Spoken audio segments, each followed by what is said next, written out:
우리가 그 수양, 양자에 대한 구원의 과정을 지금 공부하고 있어요. 과거에는 우리가 진노의 자식이었다. 그런데 과거 상태는 그랬지만은 예수 그리스도께서 이 땅에 오셔서 우리를 위해서 비하, 낮아지심을 인해 가지고 우리들이 살게 되었다. 그 예수님의 의를 믿음으로 말미암아 우리들이 의롭다함을 받게 되었다. 그 칭의를 통해서 오늘 이어가는 말씀이 수양, 양자가 되는 거예요. 그래서 이 자식이라고 하는, 내가 이제 말씀하면서 자격이라고 하는 말을 자주 하게 될 거예요. 뭐라고요? 자격. 그 자격은 그냥 말하는 자격이 아니라 보통 우리 말할 때는 자격 그러면은 일정한 신분이나 지위를 갖다가 자격이라고 해요. 뭐의 자격. 근데 여기서 계속 자격하는 거는 아들로서의, 하나님의 아들로서의 신분과 지위, 요걸 갖다가 자격이, 더 쉽게 표현하면 아들 자격이라는 거예요. 아들의 신분, 아들의 지위, 이 자격이란 말을 많이 사용하게 될 거예요. 우리가 세 번째 오늘 수양의 은혜성이에요. 수양의 은혜성. 이 하나님의 아들일 자녀가 된다는 것, 이 수양, 양자는 우리 앞에서 성경을 통해서 고찰한 것처럼 이 수양은 은혜적이에요. 은혜는 하나님의 호의, 하나님의 선물, 하나님의 매력, 그런 뜻이에요. 그래서 적이란 말이 붙을 때는 은혜에서 나온 어떤 것들, 철학적이다 그러면은 철학에서 나온, 철학을 통해서 보여주는, 그래서 철학적 인물, 그러면은 철학을 통해서 철학적인 생각, 사고에서 이야기하는 사람을 갖다가 철학적 사람이다. 복음이라고 하는 것도, 복음은 하나님이 우리에게 주신 선물이에요. 귀한 복된 소식이에요.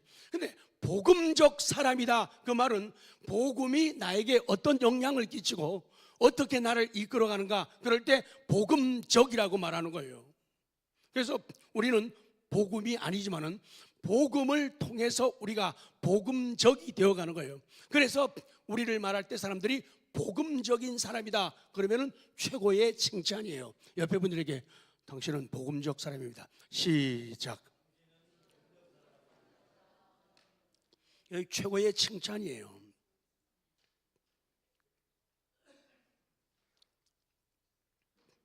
수양은, 양자는 은혜적이다. 그래서 수양은 확실히 은혜의 정점이다. 은혜의 정점이다. 그렇게 성경은 말씀해요. 소위문답 34문에서 우리가 인용을 했죠. 양자의 특성을. 자, 34문을 다시 봅니다. 제가 첫 줄을 읽으면 여러분이 답을 하십시오. 34문, 양자로 삼는 것이 무엇인가?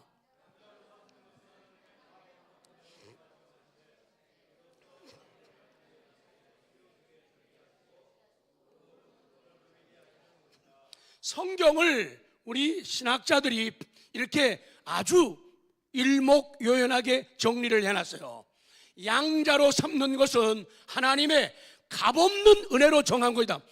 내가 하나님의 아들, 딸이 되었다, 이거는 값없는 은혜로 된 것이다, 그 말이에요.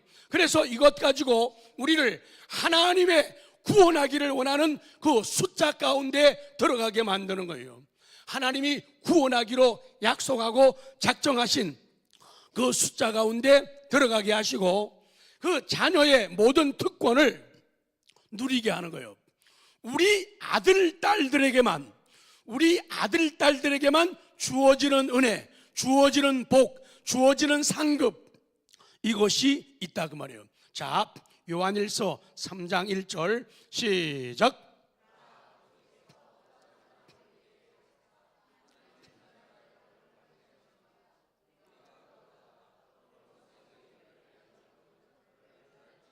아멘. 맨 처음에 이렇게 말씀하죠. 우리 누구께서? 아버지라는 거예요.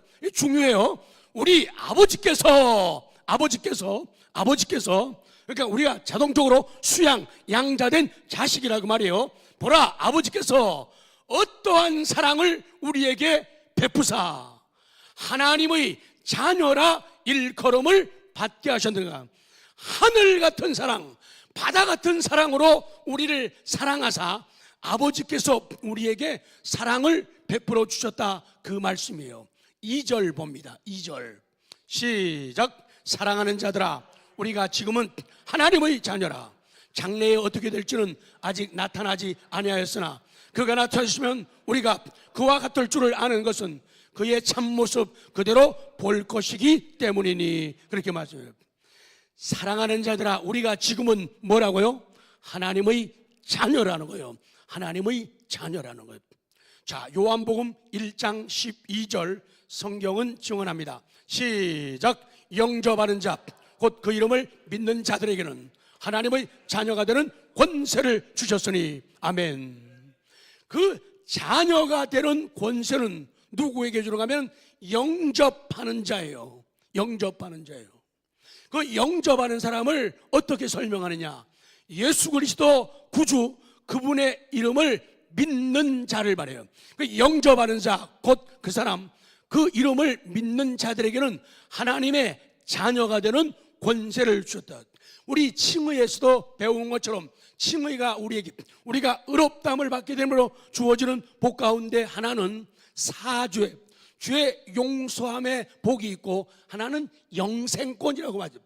영생을 구할 수 있는 은혜, 영생을 누릴 수 있는 은혜, 그것이 하나님의 자녀들에게 주어진 복이에요. 그래서 영접하는 것이 중요하고 그 이름을 믿는 것이 중요하다. 그런 사람에게 자녀가 되는 권위를 주신다, 그 말이에요. 13절 시작. 이는 혈통으로나 육정으로나 사람의 뜻으로 나지 아니하고 오직 하나님께로부터 난 자들이라. 자, 로마서 8장 17절은 더 분명합니다. 시작. 자녀이면 또한 상속자, 곧 하나님의 상속자요 그리스도와 함께한 상속자인 우리가 그와 함께 영광을 받기 위하여 고난도 함께 받아야 될 것이니라. 아멘. 그래서 이 정체성이 중요해요. 내가 누구냐? 내가 누구냐? 제일 중요한 거예요. 내가 누구냐는 거예요. 내가 누구냐? 자녀이면, 자녀는 곧 상속자라는 거예요. 어떤 상속자냐? 하나님의 상속자라는 거예요. 그것도 그리스도와 함께한 상속자라는 거예요. 그래서 자녀는 상속자라는 거예요. 그래서 하나님 나라를 상속할 수 있는 그런 권위를 우리에게 주신다. 그래서 자녀에게는 그런 것을 주시면서 하시는 말씀이 바로 그거예요. 읽은 말씀 그대로예요. 우리가 자녀이기 때문에 그와 함께 영광을 받기 위하여 고난도 함께 받아야 된다. 그러니까 영광을 사모하면서 고난을 피한다든지, 고난이라는 글자를 지워버린다든지, 고난이라는 글자를 떼어버리는 것은 자녀로서의 부끄러운 모습이거나 아니면은 자녀가 아니기 때문이에요. 식구는, 자녀는 공동체 의식을 가져요. 같은 기쁨을 공유하고 같은 슬픔을 가지는 거예요. 부끄럽지만 더 좋은 날들을 위한 투자이기 때문에 전 세계로 나가요. 지난주에는 교회가 어려워가지고 부자인 우리 교회도 어려워요. 그래서 은행에 대출 받으러 갔어요. 5천만 원을요. 구역 예배로 모였던 분들이 점심을 사준다고 해가지고 짜장면을 먹었는데 시간이 어중간해가지고 신협의 최 장로님 만나러 같이 가게 됐어요. 밖에 있고 일 보고. 근데 가면서 얘기하면서 사람들이 대출 받으러 간다니까 속상해가지고 마음 아파가지고 울먹이는 거 있죠. 그러니까 지금도 기도하면서 우리 부자 되게 해주고 교회가 넉넉해가지고 큰일 많이 하게 해달라. 자녀에게는 영광도 함께하고 고난도 함께할 특별한 권리, 특권이 있는 거예요. 남의 일인데 무슨 5천만 원 빚내는데 뭐 속상해하고 뭐 울 일입니까?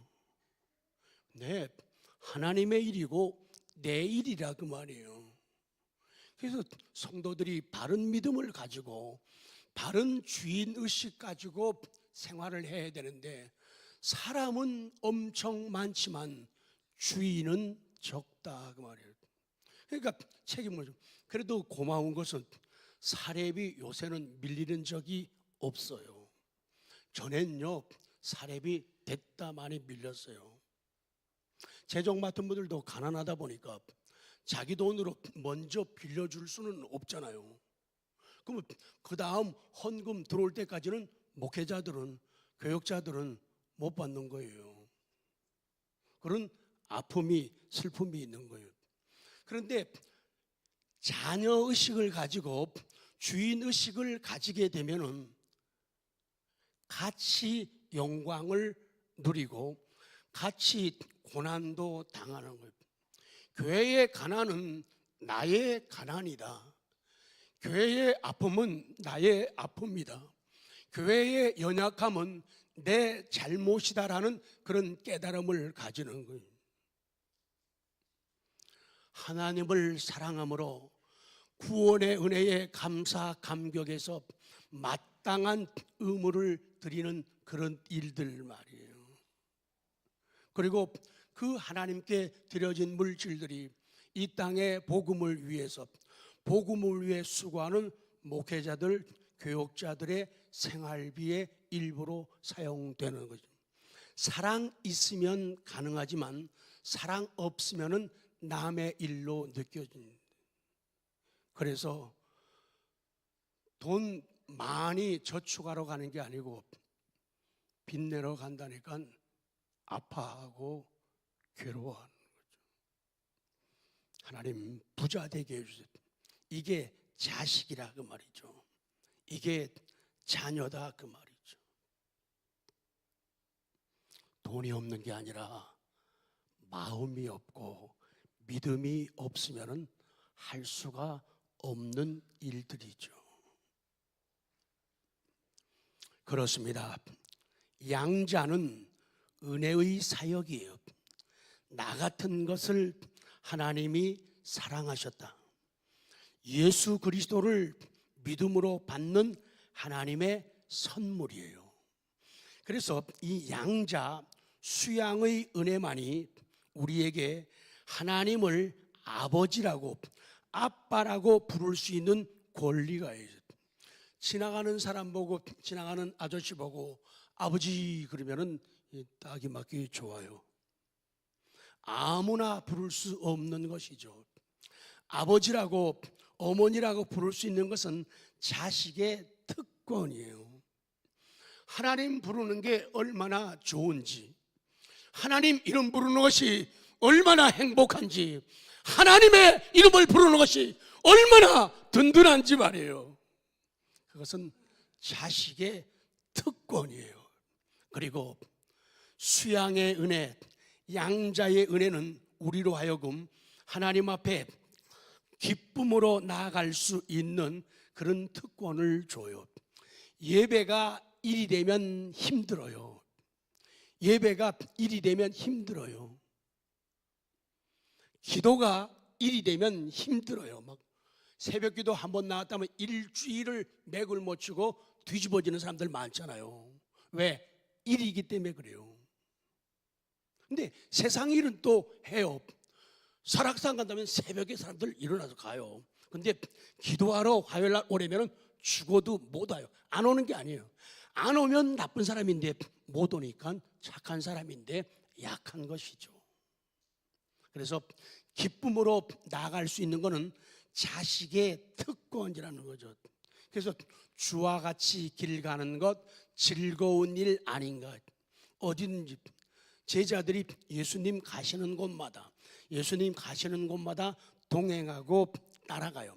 그 가운데서도 예수님 앞에서 더 신실함을 보이는 제자들이 있죠. 예수님이 슬픔의 현장, 고난의 현장, 아픔의 현장 갈 때 특별히 언제나 얼굴을 내미는 사람들이 있으니 베드로, 야고보, 안드레 요분들이에요. 이분들이 예수님을 더 자주 동행하고 함께했어요. 그래서 어려운 현장에는 꼭 그분들의 얼굴이 있었다 그 말이죠. 자, 아까 읽은 마태복음 25장 34절 봅니다. 시작.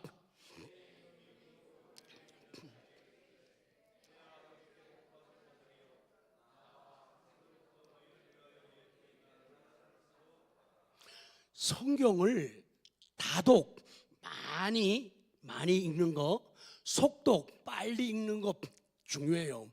그러면서도 가끔 이 정독하는 게 참 중요해요. 짧은 한 절이지만 그때의 임금이 주어예요. 그 다음에 그 오른편에 있는 자들에게 말씀합니다. 뭐라 그런가 하면은 내 아버지께 복을 받은 자들. 누구께 복이요? 내 아버지께. 아버지께 복 받은 자들이니까 니네는 뭐라는 거예요? 크게 얘기해. 내 아버지께 복 받았다 그러면은 나는 뭐예요? 크게 두 번 얘기했어요. 내 아버지께 복을 받은 자들. 그러면 우리는 뭐예요? 자식이란 말이에요. 자식이요. 내 아버지께 복을 받은 자들이요. 그러면서 마지막 말씀은 상속받으라. 상속은 누가 받아요? 자식들이 받는 거잖아요. 그러니까 상속받는 내가 있으니까 그 하나님은 나의 뭐예요? 아버지가 되신다는 거예요. 이 짧은 구절 굉장히 소중해요. 다시 선포합니다. 그때의 시작. 그때의 임금이 그 오른편에 있는 자들에게 이르시되 내 아버지께 복을 받은 자들이요 나와 창세로부터 너희를 위하여 예비된 나라를 상속받으라. 누가 받는 거예요? 자식이 받는 거예요. 양자된 사람들, 수양된 사람들. 그 상급을 주시는 분, 상속하시는 분은 바로 내 아버지 하나님이시다 그 말씀이에요. 자, 41절 봐요. 근데 41절은 미리 얘기하지만 이게 자식이 아닌 사람들이에요. 자식이 아닌 사람들. 41 시작.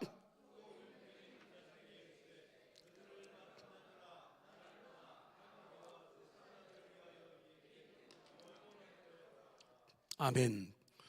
또 왼편에, 아까 오른편에는 자식들이 있는 거예요. 하나님을 아버지라고 부르는 사람들, 후사들, 상속자들, 상속할 사람들. 근데 41절에는 왼편에 있는 자들에게 이르시되 저주를 받은 자들아 나를 떠나라는 거예요. 이들은 하나님의 자녀가 아니라는 거예요. 하나님이 아버지가 아니라는 거예요. 아버지가 아니니까 상속받을 게 없어요. 그렇기 때문에 멸망의 처소인 지옥불밖에 없다 그 얘기예요. 그래서 양자 되는 게 중요하다는 거예요. 양자의 복이 위대하다는 거예요. 하나님이 나 같은 죄인을 자녀 삼으심을 감격하는 우리가 되기를 원합니다. 감격하시기 바랍니다. 그 은혜가 있으면요 일하지 말아도 일해요. 일을 벗어나서 사명으로 나아가는 거예요. 좋아가지고 어쩔 줄을 모르는 거예요. 그런데 일만 하는 사람들은 자기 이름 안 알아주고 자기 수고 안 알아주면은 섭섭하고 기분 나쁘고 삐지고 난리 나고 들어눕는 거예요. 그래서 일만 하지 말고 사명으로 하라는 거예요. 사명은 하나님의 칭찬이 임하는 일이기 때문이에요. 기억하십시오. 인생의 단순한 출생, 태어나는 것, 그 출생은 그를 하나님의 뭐로 만들 수 없다고요? 그래서 우리 믿는 사람들은 생일이 하나 더 있어요. 우리 생일은 대개 언제예요? 음력 생일 있고 양력 생일 있죠. 그리고 우리는 거듭난 날이 있어요. 그런데 보편적으로는 그 거듭난 날을 몰라요. 모르는 게 맞아요. 사람들은 그래서 이 이단자들이 거듭난 날짜를 물어보고 거듭난 날짜 시간을 쓰라 그래요. 이것이 함정이에요. 성령의 초자연적인 역사는 우리가 다 감지하지 못하고 느끼지 못하고 깨닫지 못하는 거예요. 그런데 날짜를 쓰래요. 그래서 날짜를 사람들이 왜 어떻게 쓰는가를 가만히 봤더니, 자, 우리 구원의 과정 배우면서 과거적 구원은 선택, 내가 이 땅에 태어나기 전부터 하나님이 나를 선택했다. 이 땅에서의 구원은, 현재적 구원은 소명부터, 소명 부르심, 중생, 거듭남, 그리고 회개, 그 신앙, 또 칭의, 양자 이렇게 지금 가고 있잖아요. 그런데 이 과정이 동시적으로 찰나적으로 함께 이루어지는 경향이 거의 다 맞거든요. 그러니까 자기가 죄를 깨닫게 되고 눈물이 강물을 이루고 가슴을 치고 바닥을 치고 떼굴떼굴 구르듯 그 회심의 순간을, 아, 그때 내가 거듭나서 중생했다고, 그거는 그렇기 때문에 거기서부터 실수가 나오는 거예요. 중생은 바람이 부는 것과 같다고 요한복음 3장에서 예수님이 말씀하죠. 그렇기 때문에 어디서 불어서 어디로 가는지 잘 몰라요. 그래서 모르는 게 맞는 거예요. 그런데 이제 회심 같은 거는, 왜 영아에게도 부모의 믿음을 통해서 그들을 아름답게 고백하기도 하고, 또 그 도덕적 의식기가 지난 다음에 그 큰 다음에 하기도 하고, 어려서도 그들에게 영아 세례를 주기도 하고, 여러 가지 과정들이 있는데 중생이 초자연적인 역사이기 때문에 잘 모르거든요. 근데 큰 다음에는 아픔도 알고 슬픔도 알고 미안함도 부끄러움도 아는 거예요. 근데 그때부터를 해가지고, 아, 내가 그때 거듭났다라고 말하니까 시간이 안 맞는단 말이죠. 그래서 내가 언제 거듭났는가 답 쓴다는 거는 아주 굉장히 웃기는 이야기예요. 웃기는 얘기예요. 거기에 속아나면 안 돼요. 다 자기들이 만든 자기의 느낌을. 아니, 내면적, 지난번 우리 전사님이 설교하면서 예레미야를 말씀하면서, 내가 태에서 짓기 전부터 너를 알았고 너를 사랑하고 너를 지명해서 불렀다 그러니, 그러면 내가 의식하기도 전에 성령의 역사가 있었잖아요. 근데 이 땅에 태어난 그 어떨 때 눈물을 흘리고 통곡이고 떼굴떼굴 구르면서 그 순간을 갖다가 중생이라고 계산하면 틀린다 그 말이에요. 그거는 회심일 경우가 많고, 그리고 믿음을 가질 때 주는 그리스도시요 살아계신 하나님의 아들, 사람이 마음으로 믿어서 의에 이르고 입으로 시인해서 구원에 이른다. 그 다음 단계라고요. 그걸 가지고 중생이라고 거듭났다고 고집 피우는 이단자들이 많다 그 말이에요.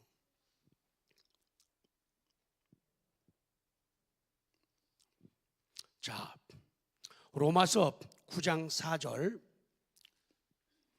시작. 그들은 이스라엘 사람이라 그들에게는 언약들과 율법을 세우신 것, 예배와 약속들이 있고, 자, 이스라엘 백성들에게, 이스라엘 사람들에게 뭐도 있고 제일 앞에 나온 게 뭐예요? 그들에게는 양자됨의 복이 있다는 거예요. 하나님의 자녀가 되는 복이 있다는 거예요. 그 다음 5절 봐요. 5절 시작. 조상들도 그들의 것이요 육신으로 하면 그리스도가 그들에게서 나셨으니 그를 만물 위에 계셔서 세세의 찬양을 받으실 하나님이시니라. 아멘.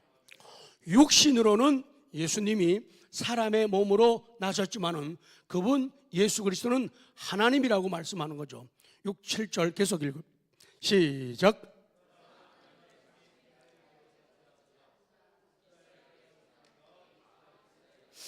또한 아브라함의 씨가 다 그의 자녀가 아니라 오직 아브라함으로 이삭으로부터 난 자라야 내 씨라 부르는, 아브라함의 씨가 다 선택된 사람들이 아니라, 왜? 아브라함에게는 욕신적으로 이스마엘도 있단 말이죠. 그렇기 때문에 이삭의 씨로서 난 사람들이 하나님의 자녀고 하나님의 씨라고 부른다 그 말이에요. 수양은 은혜의 사역입니다. 그 은혜를 받은 사람들의 모습 아까 읽었죠. 자, 읽고 넘어갑니다. 10장 9절, 로마서 10장 9절 10절 선포합니다. 자, 수양된 사람들은 이 과정을 다 지나온 사람들이에요. 자, 옛날 기억을 회고하면서 9절 시작. 또 하나님께서 그를 죽은 자 가운데서 살리신 것을 내 마음에 믿으면 구원을 받으리라. 사람이 마음으로 믿어 의에 이르고 입으로 시인하여 구원에 이르니라. 그래서 사람은 하나님의 아들 우리 주 예수 그리스도를 믿음으로써 뭐가 되는 거예요? 믿음으로써 양자가 되는 거예요. 그 양자 되는 것을 통해서만이 하나님을 뭐라고 불러요? 아버지, 아버지. 그러니까 살아가면서 노래하면서 또한 기도하면서 하나님 아버지 이렇게 하는 것은 놀라운 복이고 놀라운 특권이라는 거예요. 근데 철없는 자식들이 있죠. 자식은 자식인데 철없는 자식들. 그래서 아버지가 남루한 옷을 입고 있으면은 숨기고 감추려고 그러죠. 그래서 하나님 아버지를 자신 있게 부르지 못하는 사람들도 참 많이 있죠. 그거 큰 불효가 된다는 거죠. 자신 있게 하나님 아버지 한번 불러봐요. 시작. 하나님 아버지. 우리는 아빠 아버지 성경 그대로요. 아빠 아버지 시작. 아빠 아버지. 이거 아무나 할 수 있는 게 아니라 자식들만이 자신 있게 할 수 있는 거예요. 네, 옆집 애들은 못해요.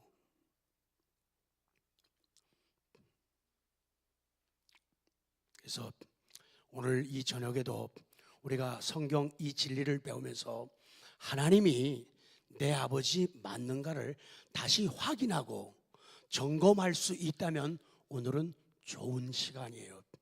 하나님 나의 아버지 맞습니까? 나의 아버지 맞습니까? 그 진리만 깨달으면요 인생 변한다니까요.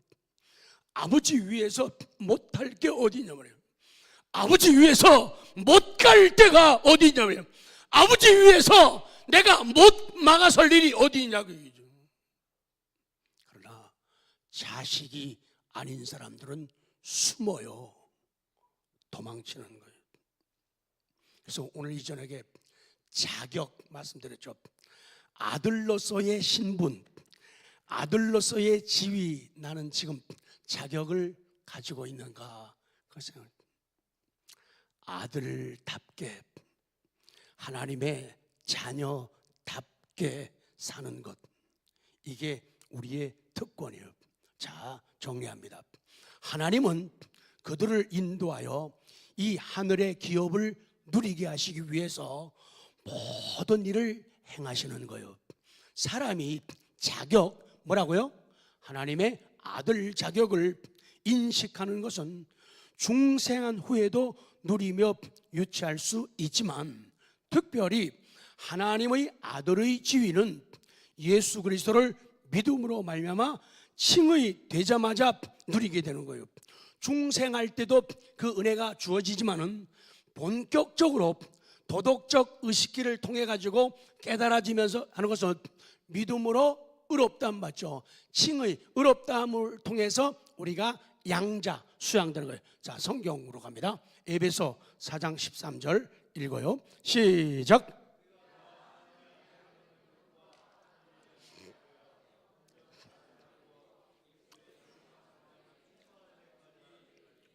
네. 아들을 믿는 것과 믿음, 그리고 아는 일에 하나가 되어서 온전한 사람을 이루어 장성한 분량에 이르게 된다. 자, 정리합니다. 성도 여러분, 우리는 지금 현 세상을 살아갑니다. 우리는 세상과 세상 나라의 죄와 불법과 불의함과 고난과 죽음에 종속된 세상을, 거기에 묶여가지고 매여있는 세상을 살고 있는 거예요. 그런데 중요한 건 지난 시간 말씀드린 것처럼 하나님의 말씀은 묶이거나 매이지 않는다. 묶이고 매이지 않으니까 말씀이 내 속에서 점점 왕성하는 거예요. 말씀이 왕성해지니까 말씀의 지배를 받는 거예요. 말씀이 가라는 데까지 가는 거예요. 말씀이 서라는 데 서게 되는 거예요. 말씀이 올라오려면 올라가는 거예요. 말씀이 내려가려면 내려가요. 그래서 사람이 교만의 자리에서 겸손의 자리로 내려갈 수 있는 것은 바로 그러한 이유 때문인 거예요. 이제 하나님의 하늘 영광을 바라보고 나아가는 소망을 가지는 것은 예수님께서 장차 오셔서 세상을 심판하심을 예수님이 오셔서 세상을 심판하신다, 요걸 믿기 때문에 소망을 가지는 거예요. 또 하나는 심판이 하나님 자녀들을 위한 기회라. 그 심판은 악한 자들, 아까 저주받은 자들, 자식이 아닌 사람들, 믿음을 갖지 않은 사람들, 칭의 의롭다함을 받지 않은 사람들, 수양, 양자가 되지 않은 사람들은 하늘에 기업이 없어요.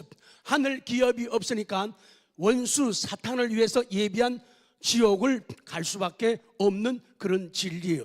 또한 예수님께서 오셔서 믿는 자에게 주실 영생에 대한 사모예요. 사모합니다. 소망을 가진 사람들에게 나타나는 일들이에요. 그래서 오늘도 아버지의 말씀과 마음을 알아야 한다. 그래서 하나 띄웠던 찬송이 하나님 아버지의 마음이에요. 그 마음을 알게 되면 내 기분은 안 맞아도, 내 느낌은 없고, 내 현실은 어려워도 주님의 이름으로 어디든지 가야지. 교회가 원하면, 여러분, 교회가 원하면은 순종할 수 있는 은혜가 있기를 원합니다. 근데 요새 사람들은 너무 똑똑해요. 자기가 아니면 죽어도 안 해요. 그렇게 신앙생활하면 안 돼요. 하나님께서 교회 공동체를 형성하고 우리에게 만들어 주셔가지고 그러한 영적인 질서를 주셨으면 그 질서에 순종하고 따르는 착한 믿음이어야 돼요. 자기의 고정관념이나 자기의 주장이나 논리가 너무 강하면 아니 됩니다. 왜?